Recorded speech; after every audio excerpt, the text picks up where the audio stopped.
আমার চেয়ে বড় মাস্তান বানারীপাড়ায় আর কেউ নাই, আমার চেয়ে বড় গুন্ডা কিন্তু বানারীপাড়া না। চেয়ারম্যান প্রার্থীর এমন বক্তব্য দেওয়ার পরই তা ভাইরাল হয় সামাজিক যোগাযোগ মাধ্যমে। রাজনীতি ও রাজনীতির বাইরেও চলছে উত্তাপ। এমন বক্তব্য কি ভোটের মাঠে আতঙ্ক ছড়াচ্ছে তা নিয়ে বেশ আলোচনা।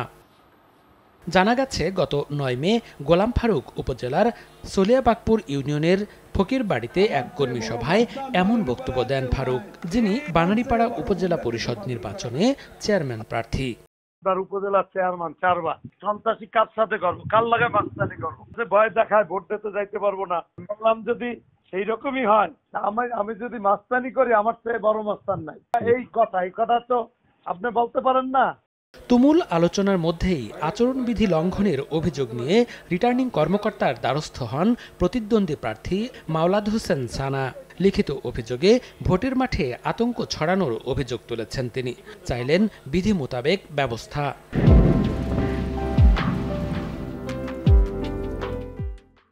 আমি অভিযোগ দিয়েছি যে বানারীপাড়ায় একটি জনসভায় আলহাজ গোলাম ফারুক বলেছেন যে বানারীপাড়ায় আমি সবথেকে বড় মাস্তান, আমি সবথেকে বড় গুন্ডা।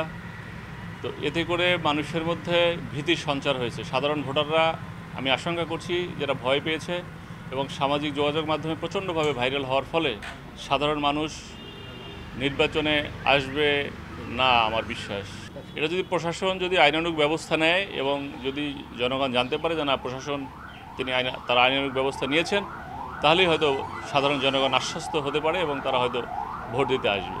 তবে সানার অভিযোগ মানতে নারাজ গোলাম ফারুক, আর তদন্ত করে ব্যবস্থা নেওয়ার কথা জানালেন রিটার্নিং কর্মকর্তা।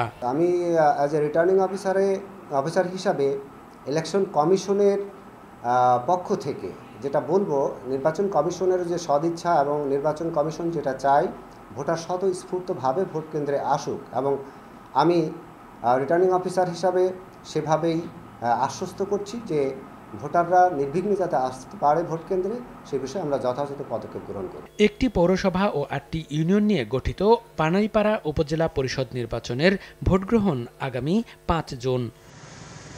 সময় সংবাদ, বরিশাল।